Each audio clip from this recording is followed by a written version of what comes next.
Hello and welcome back to the Horse Racing Network. I'm Izzy Phillips and I'm joined as always by racing broadcaster and journalist Paul Alster, and we're going to be taking a look ahead to the King George and Queen Elizabeth Stakes at Ascot this Saturday.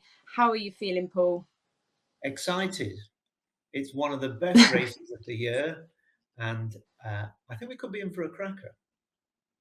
Absolutely. I think the field that's going to line up for this race looks really, really exciting. I think hopefully a really good Group 1. I know it looks as if it's cut up a little bit, but the quality in there means that it should still be very exciting. So in the field, we still currently have Calandigan near the top of the market. We've got Jan Bruegel, the St. Leger winner, in there as well. We've got one of my favourites and one of my horses to follow, Kalpana, pitching in there as well. You've also got Globetrotter, Rebels Romance, along with Lambourne, Whirl, Green Impact and Continuous. At the time of recording, we don't currently know for certain which of the Aidan O'Brien horses will line up. So it's just worth noting before we start. Paul, I'll let you go first. Who takes your fancy there? Well, of course, as you said, and it's important to note that we don't know what the final field is going to be. But I was just having a look at the Irish field, whose headline quotes Aidan O'Brien when he was asked whether or not Lambourne will run. He says, in a typical Aidan O'Brien fashion, definitely possible, but probably not. So I think we'll have to assume that it's probably not going to run, which is a shame. I would love to have seen him take on the older horses, but I suspect that Lambourne won't run. Will possibly will, and they'll probably use Continuous as a pacemaker. But I think really is this race that has this amazing history. It's been run since 1951. It's the race that brings together the generations, the class of the generations over the classic trip of a mile and a half. And when you look at the horses that have won it, over the generations, let's say going back to 1970, Nijinsky, what a horse. Then Milreef and Brigadier Gerard, Dahlia won it twice, and then Grundy. And then in the 80s, Shergar, Time Charter, Dancing Brave, Nashwan beat Cacoethes in one of the best races ever. In the 90s, Lamtara unbeaten, Swain won it twice. And then in the 2000s, the likes of Galileo and Hurricane Run and Dylan Thomas and Duke of Marmalade. And then last decade, do you remember Harbinger and Nathaniel and the German horse Yeah. Daydream? I mean, these are just all terrific legends, but none more so than Enable, who won it 3 times between 2017 and 2020. So these are the cream of the crop. Now, the question is, do we have the cream of the crop here? I think we have some very, very good horses. And this race, I think, centers around that Coronation Cup, that race in which Calandigan came there to join Jan Bruegel, looked as if it was going to cruise by, but Jan Bruegel proved too tough. Calandigan has since gone on and won a probably below par Group 1 at St. Cloud. And so I feel that of those two, Jan Bruegel is probably more likely to come out on top. Particularly, he's very versatile on ground. If it dries out, then Jan Bruegel, I think, is the one. Remember, he's only beaten once in his life. He's only been beaten once. And that was his reappearance run after 7 months off when he was second to a good horse called Galen at the Curragh in April. He wouldn't have been quite ready then. And this is only his third run of the season. So I think Jan Bruegel will be hard to beat. Before we go through one or two of the others, I know you love Kalpana, don't you, Izzy? So I Yes. suspect, rightly or wrongly, I don't know, that you may feel that she can land the spoils. Are you going to be on Kalpana's side, one of your horses to follow?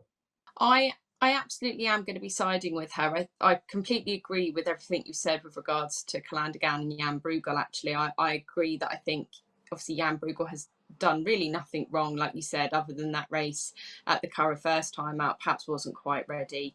But I do think he'll probably, you know, have the win in him over Calandigan. But I actually will say I do prefer Kalpana or Rebels Romance over both of them. And I may have just completely lost the plot, but I love Kalpana. I think she's a really exciting horse. Obviously, she gets a little bit of a weight allowance here. As well, which I quite like. You've got O'Sheen booked for Andrew Baldwin. I know Andrew Baldwin is particularly keen on her chances. There's been quite a lot of videos actually on at the races where they've been kind of following Kalpana's preparations. Obviously, she's back down in trip, which I think is a huge boost for her. And what's been really lovely to see is that they speak about what a lovely temperament she has. So I think that going into a race like this, knowing that you've got a horse that's quite calm and quite able, I think is really exciting. And I would hope that that would stand her in good stead. Obviously, she won at the Champions Day meeting at Ascot. She's back at Ascot again on Saturday. So I do really, really like her chances. I know she was a beaten favourite last time, but I wasn't entirely happy with her running over those slightly longer distances, and I know the Baldwin team were quite keen to get her back to that 1 mile 4 trip. The only difficulty that I have, the only concern I have perhaps with backing her is the ground. Currently, Ascot Racecourse is good all the way round, and I've even been looking into I've gone all out here. I've been looking into soil moisture percentages and temperatures. So the weather forecast at Ascot currently is that there's not really going to be any more rain now. And temperatures are up to around 27 on Friday and Saturday. So you're going to get 2 really hot days, and they have got racing there on Friday as well. However, they have published that they are going to move the rail, so the King George will be run on fresh ground on Saturday.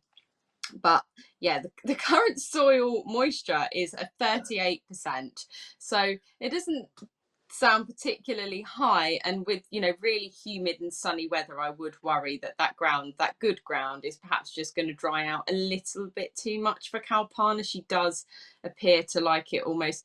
Good is the minimum. If there's any kind of firm in there, I just don't think she's going to love it, but we can only hope that that soil moisture retains, and I think if it does, then you'll get a really good run from her. But the one that I really like, and I know that, look, he's a 7-year-old in here against younger horses, but that's never stopped a horse before. And I have to speak about Rebel's Romance. He's so versatile on pretty much any ground. And, with the likes of Calandagan, you've got Graffard at the minute on around a 33% strike rate, which is absolutely fine.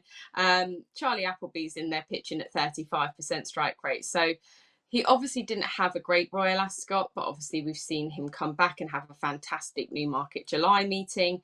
And I would hope that this would carry on now into the King George. Rebel's Romance is a globe-trotting superstar. I don't need to go back through all of his 7 years worth of great form. I just think that if he's in any race, he's always got a chance. I think it's dangerous to write him off, and I think he's a really good price. So I would probably go for Kalpana and Rebel's Romance over the top 2 in the market.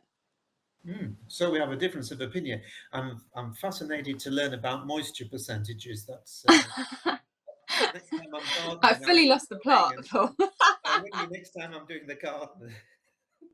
Then we can find out whether or not I need to water.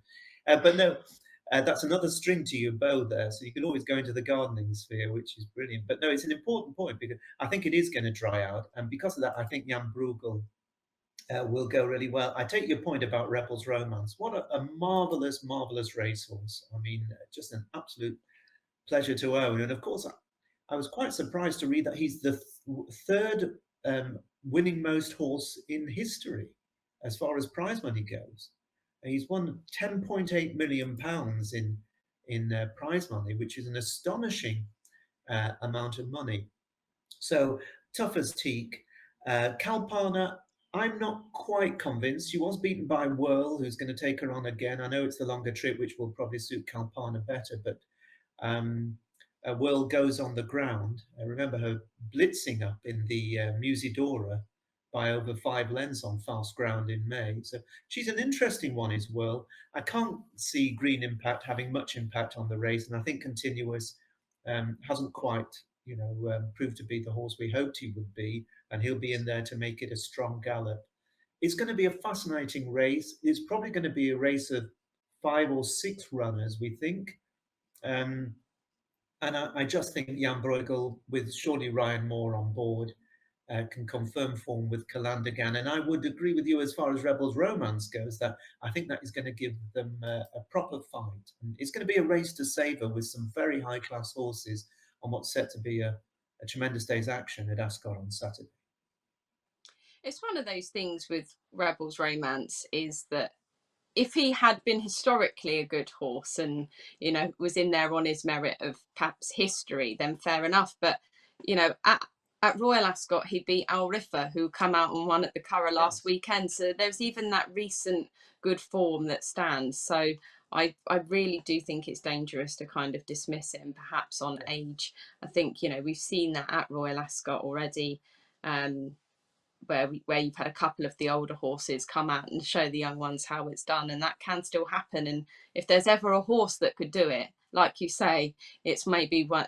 Is it the top three? Did you say he's in the Yes. top in the Top three top three all highest time. earning horses of all time? I mean, goodness gracious, if there's a horse can do it, it's him. So Yeah. yeah, I can't write him off, I'm afraid.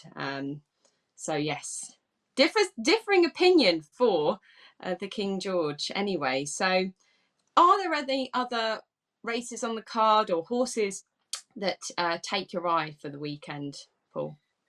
Well, there are a couple at this stage. Of course, we don't know if they're going to run, but the 140 race at Ascot is going to be the Group 3 Princess Margaret Stakes for the 2-year-old fillies.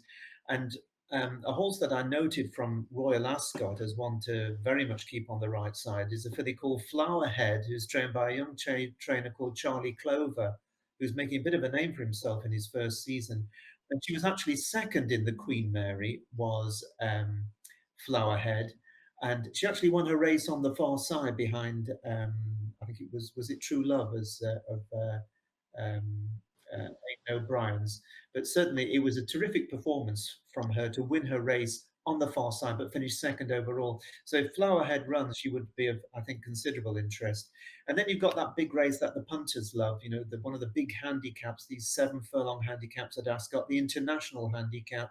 At the moment, at the time of this recording, they're betting around 6-1 the field, with the horse that just missed out on the Bunbury Cup by a whisker, Alto, trained by Ian Williams, sharing favouritism with Acadian Thunder of David O'Mara's, who had been second at Royal Ascot to Never So Brave. A couple just to consider against those. We don't know who's going to run in it, but I thought Billy Joe shaped very well last time out, staying on at Newmarket to be placed. And last year's winner of the race, Northern Express, he won it for the North, and Michael Dodds. He's actually going to run off a £3 lower mark this time than his winning mark last year. And he certainly hasn't been running poorly. And I could see him going very well if he takes his chance, of course, and if the draw is not any sort of a concern. I'd like to think the draw is going to be fair across the track at Ascot. We'll see. Okay, so a few other exciting fancies for the weekend from Paul there. I think overall it sounds like it's going to be a relatively small field for the King George. However, that means that it's likely going to be a very high class and tactical race with potentially a pacemaker in there as well for the Coolmore team. So it remains to be seen who's going to take the spoils. But thank you so much for sticking with us till the end. And don't forget to like and subscribe.